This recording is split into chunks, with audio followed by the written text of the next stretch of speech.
ছিল 1200 টাকা খাসি, বর্তমানে 1100 হয়েছে। আর ছাগলের গোছ ছিল আগে 1000 টাকা, এখন হয়েছে 950 টাকা। তারপরে ক্রেতা পাওয়া যায় না, ক্রেতা কম, কাস্টমার নেই।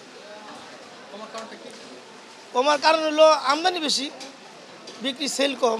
আগের দামের থেকে এখানে কোরবানির পরে এমনি বেচে কিনে একটু সাধারণত কম থাকে, সবার ঘরে ঘরে ফ্রিজ থাকে, তারপরে চতুর্দিকে বন্যা, এই জন্য মানুষের জন্য এমনি ক্রাইসিস। আগে 750 টাকা বিক্রি করতাম, এখন 730 টাকা 30 টাকা বিক্রি করি।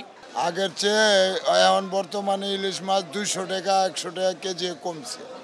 আগে ছিল গত সপ্তাহে ছিল 1 কেজি 200-300 গ্রাম ছিল 1800 টাকা, এই সপ্তাহে হয়েছে 1500-1600 টাকা। আর ওই যে ছোটো মাছ আগে ছিল 1100-1200, এখন হয়েছে 800-900। পেঁয়াজ 120 টাকা ছিল, এখন বাজার একটু নরম হয়েছে। এখন বর্তমান বাজার আছে আপনার 110 টাকা, আর হাইব্রিডটা আছে 100 টাকা। আর আলু আছে, লালটা আছে আপনার হচ্ছে 50 টাকা, আর ডায়মন্ডটা আছে আপনার হচ্ছে 60 টাকা। গেছে সপ্তাহের তুলনায় এই সপ্তাহ মানে কিছু কিছু সবজির দাম মানে আপনার হলো কেজিতে 10 টাকা 15 টাকা বাড়ছে। কিছু সবজি মানে আপনার হলো আগের মতনই আছে।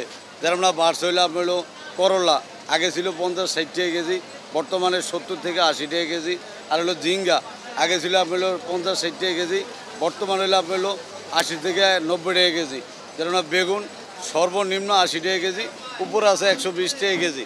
আর হলো যেমন বটবটি আপনার আগে ছিল আপনার হলো 50 থেকে 60 টাকা কেজি, বর্তমানে হলো আপনার 70 থেকে 80 টাকা কেজি। দাম বাড়ার কারণ হলো আপনার হলো কিছু কিছু এলাকায় হলো বন্যা, আবার কিছু কিছু এলাকায় বৃষ্টিতে আছে।